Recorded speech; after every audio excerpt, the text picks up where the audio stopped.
to will be posted to our YouTube channel. So if you want to pass it along to other people in the sector who weren't able to make it or review it yourself after the fact.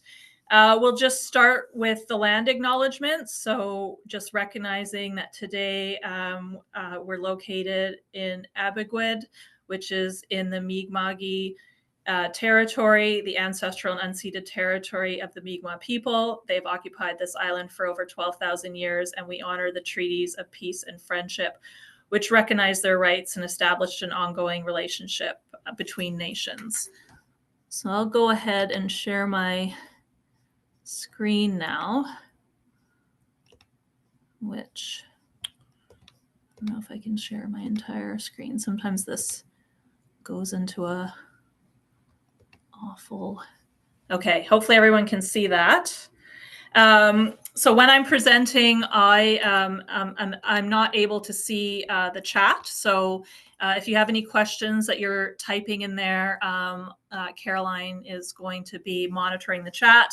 But also you're welcome to, at any time, just unmute yourself and ask a question as we go. So as Caroline mentioned, this is one of the series of presentations that we're doing around social enterprise, which is an initiative that Community Sector Network has been working on since last July. And so far, we've gone over what is a social enterprise, looking at a social business canvas to go through all of the things about a social enterprise, from your customer segmentation to your revenue to your value proposition, and then taking the elements from that social business canvas and developing a full-fledged business plan. And now what a pitch presentation is it's most often an oral presentation where you take key elements from that social business canvas model and that business plan and give a presentation that can be varying in length and varying in content, depending on the nature of the event you're at or your audience, whether you're in a formal pitch scenario or perhaps at a networking event. So we're just going to talk today about what the key elements are that should be included in any pitch presentation, and then go over the different types of pitch presentations that you might want to have prepared in case you're called upon to give a pitch. So this is describes the anatomy of a pitch. So really the key piece is that you're telling a compelling and engaging story, and you want to make it relatable to your audience and inspire them so that they want to act on your idea and your social enterprise. And so that's a really critical piece, is that right away you want to get them enthusiastic and engaged so that they hang on for the rest of the presentation. So following telling a compelling story, another thing that you want to clearly outline is the problem that you are planning to address and how you're going to provide a solution to this problem. So we talked several times through the social business canvas model and a business plan about the fact that you're not really selling a product or a service. What you are selling is a solution to a problem that a customer or client has, and how your solution is going to correct for that problem. And sort of the classic example in the private sector is when people go to purchase a medication like Tylenol, what they're not really purchasing is the product. What they are purchasing is a solution to their pain. And so that the solution to that pain can come from a number of different avenues. And so when you're marketing that type of product, you're really focused on that solution and not the product itself. So you're really looking for what the benefit is to the customer. Because we are in the social enterprise space, the impact we make is just as important as the profit that we plan to generate. So make sure throughout the pitch that you're highlighting your impact using relevant metrics as well as real life examples. So those metrics are outcomes and outputs that you would do through harvesting from your evaluation model. And we'll talk about impact measurement and evaluation in our next and last webinar in March.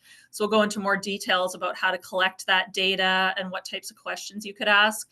As well, it's important to provide real life examples. So how many lives will be improved through your program, what types of community transformation you're geared towards. And those could be anecdotal stories and real life testimonials.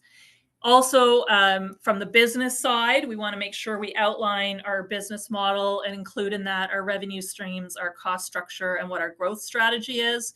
And then most important at the end is we really want to showcase the team behind the enterprise so that we build credibility with our audience. So if you have a good team who brings a certain skill set to these impact and business models, then people will have a lot of faith that you're going to be able to carry out what you intend to do. So that is the 5 key components of a pitch.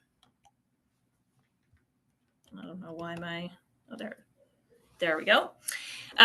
So importantly, it's to know your audience. So you want to build a clear communication between you and your audience, because you could be pitching to different audiences, whether they be sort of classic founders like government or family foundations, or you might be pitching to private investors or high net worth individuals. So that audience will dictate how you craft your pitch, because they all have different goals. So you want to align the goals you want to achieve with the goals of the audience.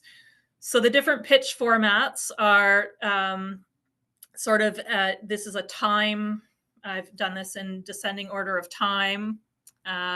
So you could have a 10-minute pitch ready. So that is if you're talking to an investor at a networking event and you might only have 10 minutes of their time.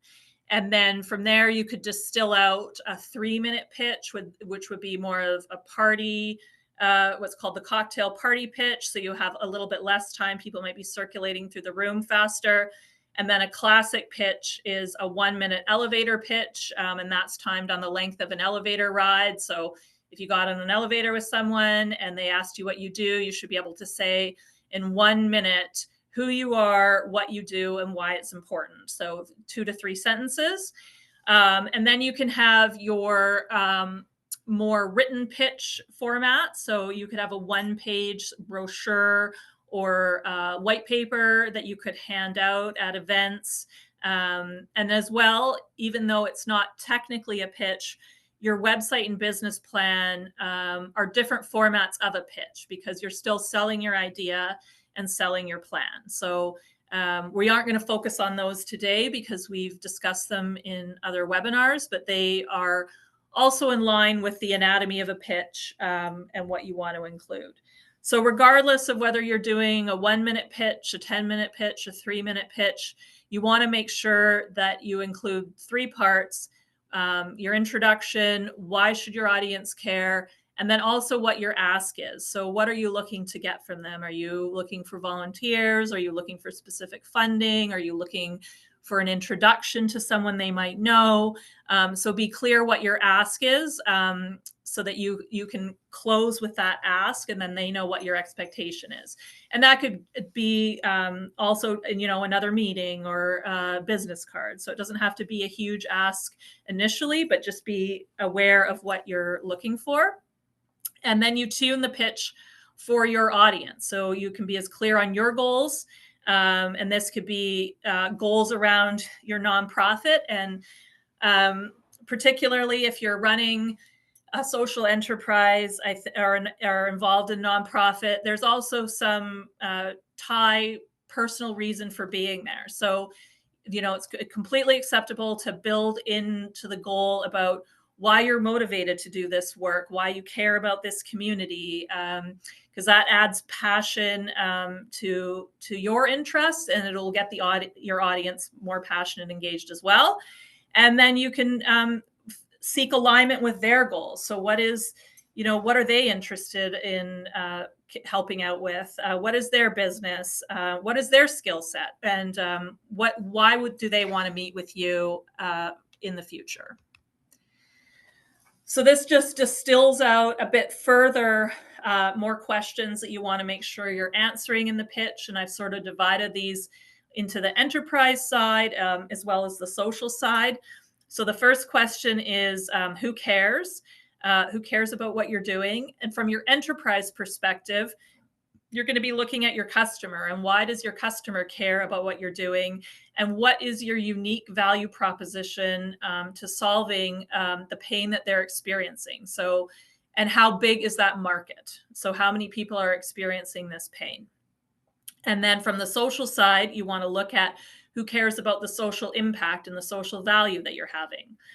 And then when we move through to what do you do from the enterprise side, what you're doing is bringing that innovation or value proposition into the world in a way that other enterprises haven't been able to do. So this could be that you're a totally unique solution to a customer problem, or it could be that you offered it in a different way, or you offer a different price point, or you have a different delivery method.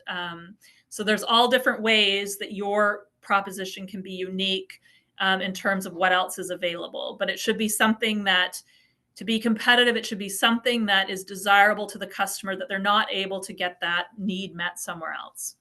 And then what do you do from a social perspective is you're offering a social solution that has been neglected in the community that you're operating in. And then why will you win?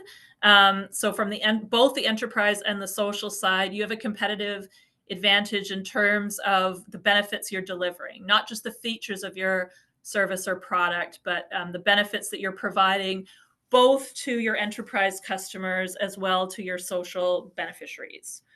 And then from an enterprise perspective, you want to know how much money you're going to make. So you'll have a business model. You'll see how easy it is to acquire customers, how scalable your model is. There's all different models of scalability. So that could be I won't go into it in too much detail because it's a whole presentation on its own, but that could be anywhere from replication. So if you're running a brick and mortar store, it could be like a franchise type model. It could be dissemination of your idea to different organizations through online training. There's many different ways that you can scale, but if you are able to scale, that lends to increase in revenue generation. And then you want to look at how much money you think you can make. So your financial projections, and then how much is it going to cost you? So you want to know what your cost projections are and your break even point over time. And then what makes you unique to be able to deliver on this project. And that'll be looking at the leadership team able to deliver both from the enterprise and the social side. So these are all the questions that you consider when you're putting together your pitch deck.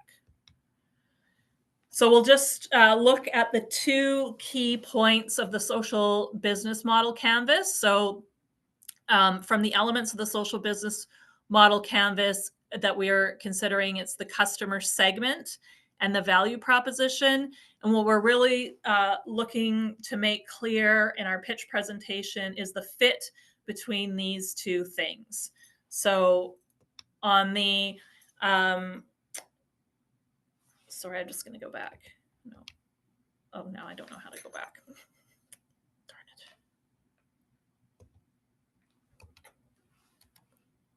I'm just going to go.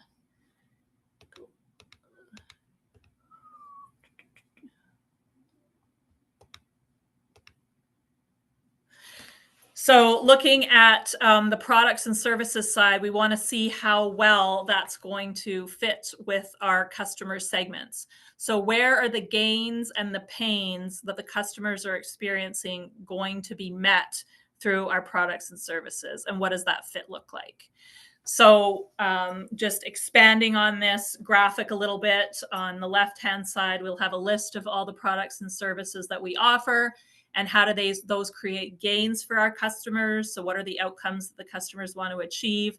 And what are they looking for? Or how does it alleviate some pains in their life? So these are obstacles that are typically called jobs to be done. So everybody in their life has many jobs to be done. So, for example, very simply, we all need to eat, and we can do this many ways. We can do it by, going to a restaurant, getting takeout, having a meal kit service delivered to our homes, going directly to the grocery store, et cetera, et cetera. It's a job to be done, and there's many opportunities to get that accomplished that satisfies our gains and eliminates those pains. So we want to look for those fits and where our value proposition meets our customer profile after we've done a clear market segmentation.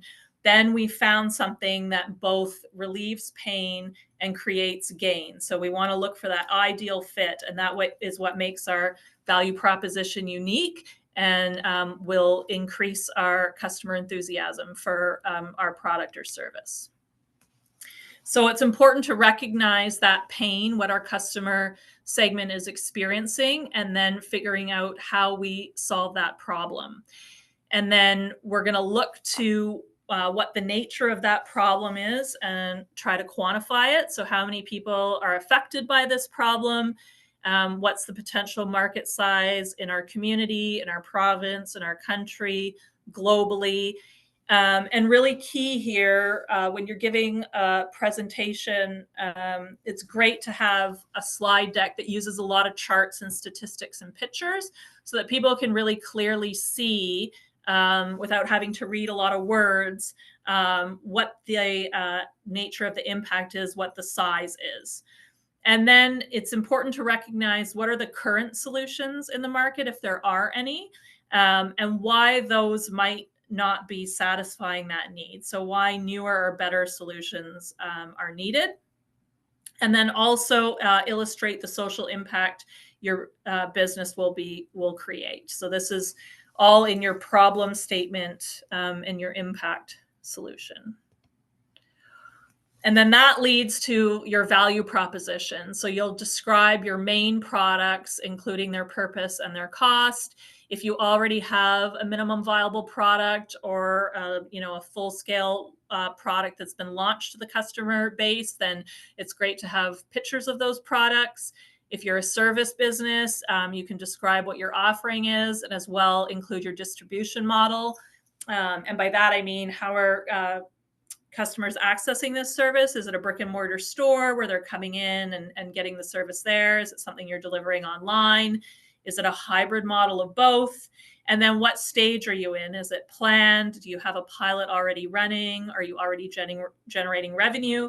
And as well, if you have any photos from the field of people using this service, engaged in this service, that's great to include in a pitch presentation.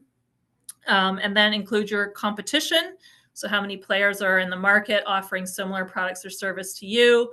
It's good to have a visual slide where you can create in detail to show how you're different or unique or superior. And I have an example of one way to do that later on. And you can also create a table to compare price or to compare features to show how you line up against your competitors. As well, in the pitch presentation, you want to include a description of your organization and one or two to three lines. So state the vision that you have for your enterprise, and this could be in line with the vision that you have for your nonprofit.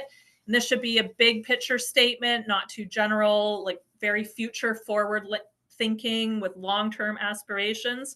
And it should be specific to your value proposition and your product or service and your target segment. Even though it's broad and aspirational, it should be clear how the unique value proposition is tied to that vision. So how does what you're doing in a social enterprise align well with your vision statement?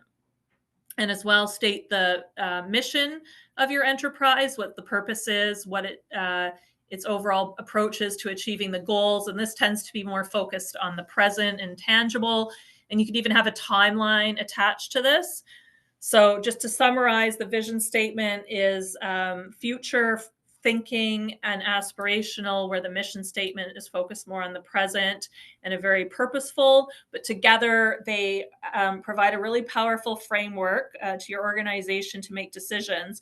And if everyone understands those vision and mission statements, you really build a culture around what your objectives are and what your goals are. And then you're able to establish and maintain that culture throughout your social enterprise. And then that demonstrates to your investors and your funders that everyone on the team is linked through these vision and mission statements and goals and objectives to delivering on both the enterprise side as well as the social good side. So then people will want to see that you've thought out in terms of a timeline, what your key milestones are, and how long you think it will take to achieve them. So at the bottom, I've just written time interval rather than weeks, months, years. Every business, every social enterprise is different, and everyone's operating on a different timeline. So I didn't want to be too specific here. My training, formal training, is in chemistry. So I have a PhD in chemistry, and I've worked in the biotech sector for a number of years on Prince Edward Island, and now I run my own small biotech company. And as a result of that, I've gotten to know a lot of entrepreneurs, both in the biotech sector and outside of the biotech sector. But when you talk to people who are in tech stack development or app development, they are on a very, very different timeline than biotech, even though those are both tech sector related enterprises, just because of the nature of how slow sometimes biology research can progress and the labor intensity of it, and the resources required to run a lab, versus having, people who are able to write code from home. It's a very different business model. And so you just need to know what your time interval is and how long you think it take to achieve these milestones. And then it's good to have a verb around what that achievement looks like. And then the white diamond sort of indicates that you've hit that milestone, and then that milestone is going to lead to your next milestone. So I kept this slide very generic, just so that you can tailor it to your own needs for your own social enterprise. So this is the graphic that I mentioned earlier, where we show how we line up against our competitors. So why will you win? And you could have, depending on what your product or service is, what makes it more desirable or less desirable. And then you create, so you'd want to pick two features, one for the y-axis and one for the x-axis, that you think are the two features of your product or service that make you more desirable than your competitors. And then you can sort of create this plot. So it could be cost and durability, or accessibility and functionality. But you want to pick the two that highlight your strengths the most, and then showcase that you are more desirable than your competitors. So that's a good graphic on how to illustrate why you think that your product or service is better than what's out there currently. And then you have to look at what your revenue model is. So there's many different revenue models or structures and ways to price them. So I've just listed some of the ones that are most familiar now. So you could have generally we would want to get repeat customers. And I know that there's a calculation cost for how much it costs to get a new customer versus how much it costs to maintain a customer over time. And I think it's like something like 10 times as much marketing needs to be invested in attracting a new customer than if you're able to just develop repeat loyal customers over time. So a repeat customer is something like a grocery store, and I think all grocery stores are good at this now by offering some rewards or points. So they will garnish some customer loyalty because you want to get those points. So then you might repeat purchase at the same grocery store. Reoccurring revenue is something like Netflix. So you can you're going to be on a subscription service, and so if they have so many customers that are on that subscription service, it's very predictable what their revenue is going to be. Another one is recurring and contract. So that's could be like a phone plan. So they'll know what their revenue is going to be for the length of time the contract is. And then they would have to do some calculations after to see if people would be wanting to renew that contract. Sequential revenue would be car accessories. So you might want to be upgrading things in your vehicle. So it wouldn't be necessarily repeat because it's different things, but you might be going to the same supplier for that. And then the last one is reoccurring and network. And then you want to look at the price. Is it a one-time price? Is it a monthly subscription? Is it an annual subscription? So if you have many different products or service in your social enterprise, you kind of want to break out what types of revenue these are all generating, so that you have a good idea of over time how your revenue is coming into your business. And this can also be particularly important if you have a seasonal operation. So if you know that in the summer months that you're going to be extremely busy, and then things are going to quiet down in the winter, you want to have that revenue model built into your plan, so you can budget for those slower times and make sure that you have enough resources during that busy time to sort of make the most of that time. So people will want to know that you've thought through what your revenue sources are. And then you want to look for hidden costs. So you can make a list of for each one of your products or services, how much it costs to make, how much it costs to do quality control if you need to, how much it costs to market, how much it costs to sell, deliver, service it, what the overhead is, and then what your total cost is. And that'll come up, let you calculate what it's costing you to make this product. And then you can figure out how much money you're making on each unit sold, and then what your competitor's price is.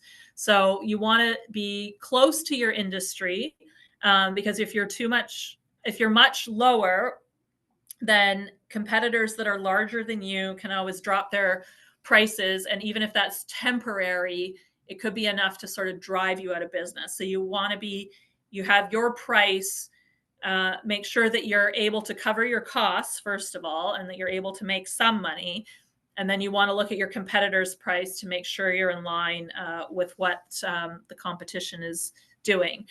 But this is important because I think when you're typically thinking about project costs, there'll be some of the most obvious costs, like your raw inputs.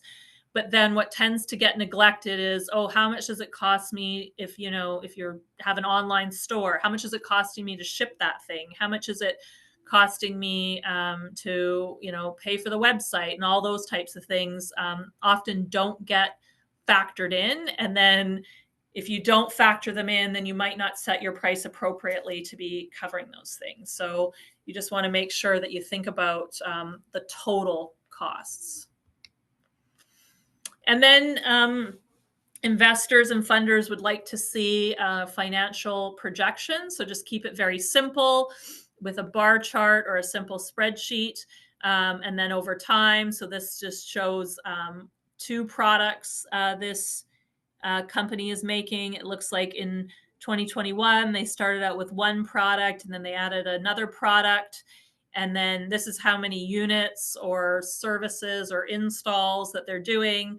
And then in green is basically what's called is a revenue calculation. It stands for EBITDA, which is just earnings before taxes. But that just shows you that initially, early on in a business, you can have a negative revenue when you're getting started. And then eventually you start to get to a point where you're breaking even.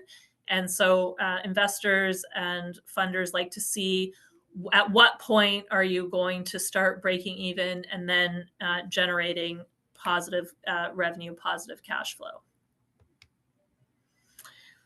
So this slide ties into both the past cost slide and the revenue. So you understand how to price according to how much a customer basically is willing to pay to solve their pain.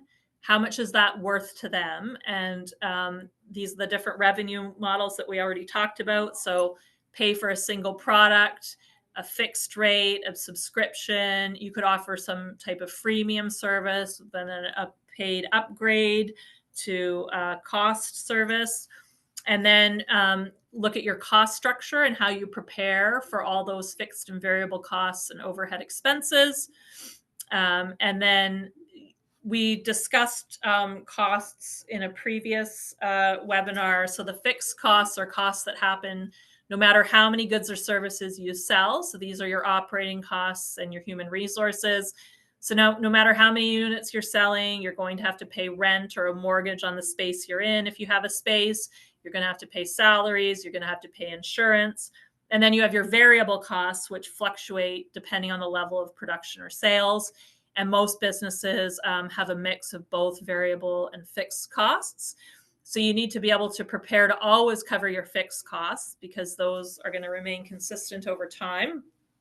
So that has to be reflected in your cost structure. So between both your cost structure and your revenue, you'll be able to paint a clear picture of what types of how much profit you're going to be able to take home for your social enterprise, and then reinvest into that social impact solution at the end of the day, because that's the goal, is to have that impact. And then you want to outline your team. So, these might be people you haven't hired yet. So on this slide, we have the administrative assistant to be determined and the staff to be determined.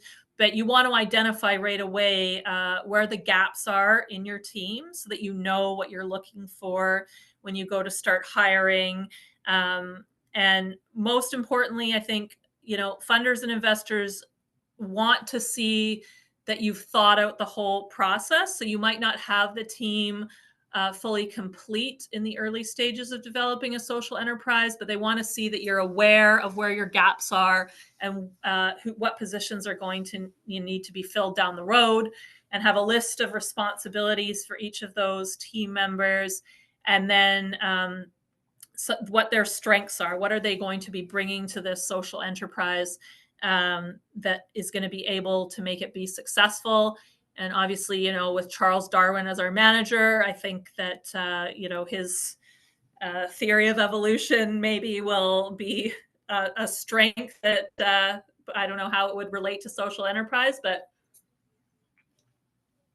perhaps there'll be some crossover knowledge there. And then as well, if you have any testimonials or awards or recognition, so even if you haven't started your social enterprise, you can think about any work that you personally have done, that your nonprofit has done, that someone in the organization has done, that could lend credibility to what you're going to be embarking on. So press mention, pictures of you speaking. This really goes a long way with funders and investors, improving out that your previous capabilities are going to lend strength to what you're trying to create with your social enterprise. And then we also want to include a risk analysis. So it's really important in terms of reducing fear is to recognize what risks are out there. So you could identify any internal or external events that could trigger an adjustment in your timetable. So typically identify at least 3 risks. And then what are your contingencies for how to handle these risks? Do you have the right employees and leaders in place? Would these risks result in delays in product development or delivery? And if so, what's your backup plan for that? Is there anything that could affect your cash flow? And then how would you handle that? So basically, it's not really to avoid risk entirely. Risk is, sort of a part of everyday life. And when you get into, startups and social enterprise, there's always going to be some level of risk, but really planning and monitoring and mitigating these risks are really critical to the overall success of the social enterprise, as well as securing funding. So you want to just be aware of what they are and have a plan in place for what you're going to do. So I'll just share my own personal experience now with risk is with the, so I do have my own biotech business, and we have several clients in the States. And now with the Trump tariffs coming in, we're already seeing requests from those clients about, are we going to be able to drop our prices, or, how are we going to handle some of these things? And there's also what's called a pass-through shipment. So several companies in Europe have holding sites, warehouses in the US where the shipments originally go and then get redirected to Europe. So they just pass through the States. And there's talk that those packages, even though the final destination isn't the US, that those may also be tariffed. So that will change my distribution. I won't be able to, companies may not want me to ship through their pass-through sites. They may want me to be shipping directly to Europe. So myself and my business partner now are having a lot of conversations internally, and then we'll be having a lot of conversations with our clients and distributors externally to see what we're going to do to sort of buffer this event for everyone. So this was an this is an example of an external event. It's out of my control, but I knew it was coming, and so we've been making plans on how to handle this. So that's just sort of a real life example of a risk that is beyond your control, that you will have to be prepared to have a plan B for. So that is the end of the formal presentation. So I'm just going to stop sharing. Well, actually, maybe I'll just minimize and stop sharing. And then if there's any questions, I see there's something in the chat. Oh, just a message from Sarah. She had to go to another meeting. So does anybody have any questions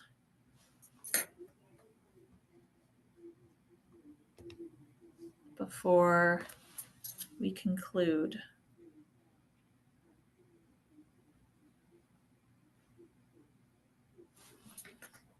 I just wanted to say thank you so much for the presentation. It was really informative.